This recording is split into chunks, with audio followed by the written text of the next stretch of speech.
చాలా మంది బాగాలేదంటారు బ్రో, మీరేం చెప్తారు? చెప్పేటోళ్ళకు బాగాలేదని చెప్పే వాళ్ళకు అది ఎవరు నమ్మద్దన్న. ఏంటంటే అసలు వాళ్ళు సినిమా చూసి ఉండరు అని నేను అనుకుంటున్నా. ఎవరైనా సరే సినిమా చూసి వచ్చి మాట్లాడితే నేను నమ్ముతా, అంతేగాని చూడకుండా వచ్చి బాగాలేదని చెప్తే అది పనికి మళ్ళీ ట్రోల్స్ చేస్తే నేను మాత్రం అసలు సహించను. ఎందుకంటే ఫస్ట్ చూసిన తర్వాత మాట్లాడమని చెప్పన్న వాళ్ళకి ఎవరికైనా సరే. ఏంటంటే ఇది ఇంతకంటే మంచిగా ఇంకేం చేయాలన్నా? ఏం బట్టలు ఇప్పాలా, లేకపోతే పబ్లలో డ్యాన్స్ ఎగిరేది కావాలా? ఇది కొడుకులకు సరైన శివరాత్రి పండుగ రోజు రావాల్సిన సినిమా అని అంటే కరెక్ట్ సరైన సినిమా వచ్చింది. ఇంకా దీనికంటే ఇంకేం చేస్తారు? సినిమా చాలా బాగుంది. గోపీచంద్ యాక్టింగ్ ఎలా ఉందన్న? డ్యూల్ రోల్ ఉంది కదా, ఎలా అనిపించింది? పూరా మాస్ అన్న, మాస్ సినిమా. దయచేసి ఈ సినిమాను మీరు అందరూ చూసి మీ మీడియా వాళ్ళు నలుగురికి చెప్పండి సినిమా గురించి. చాలా బాగుంది. సూపర్. గోపీచంద్ యాక్టింగ్ ఎలా ఉంది? బాగుందండి. ఇలాంటి వేరియేషన్స్ చాలా ఉన్నాయి. డబుల్ రోల్ సార్ బాగా చేశాడు. ఇది సెంటిమెంట్ కానీ, లవ్ స్టోరీ కానీ, కామెడీ కానీ, ఆల్ వర్సెస్ అందరు చిన్నోళ్ళు పెద్దోళ్ళు అందరు కలిసి చూడాల్సిన సినిమా.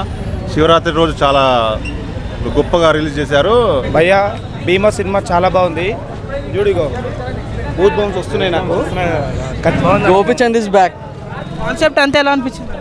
కాన్సెప్ట్ చాలా బాగుంది, బీజిఎం కూడా చాలా బాగుంది, కామెడీ ఉంది, యాక్షన్ ఉంది, అన్నీ ఉన్నాయి. డ్యూల్ రోల్ ఎలా అనిపించింది గోపీచంద్? డ్యూయల్ రోల్ బాగానే ఉంది. అంటే అంత ఎక్స్పెక్టెడ్ ఏం లేదు, రొటీన్ ఉంది డ్యూయల్ రోల్, కానీ బాగుంది. చూడొచ్చు, ఫ్యామిలీతో చూడొచ్చు శివరాత్రికి.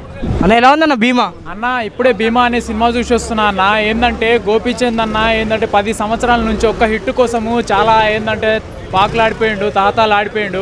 కానీ 10 సంవత్సరాల తర్వాత సరైన కట్అవుట్కి సరైన దమ్మున్న సినిమా, కంటెంట్ ఉన్న సినిమా అనేది పడిందన్న. చాలా ఇక్కడికి థియేటర్కి ఇవాళ ఇంతమంది జనాలు వచ్చిన ప్రతి ఒక్కరు ఎవరు కూడా బాగాలేదని చెప్పిన ఒక్క నా కొడుకు లేడు. బాగాలేదని చెప్పి అది సందులలో గల్లీలలో దాక్కొని చెప్పడం కాదు, ముందొచ్చి మాట్లాడితే చెప్తా, దానికి సమాధానం ఏందనేది చెప్తా నేను. ఒక యజ్ఞం చూసుకుంటే గోపిచంద్ గారి యజ్ఞంలో కనిపించే స్టిల్స్ ఉన్నాయి. అదేవిధంగా లౌక్యంలో కనిపించే కామెడీ ఉంది. అదేవిధంగా భగవంతుని కోరుకునే భగవంతుని మీద ఉండే భక్తి ఉంది. మీరు దయచేసి అందరూ ఈ సినిమా చూడండి. శివరాత్రి రోజు చాలా మంచి సినిమా.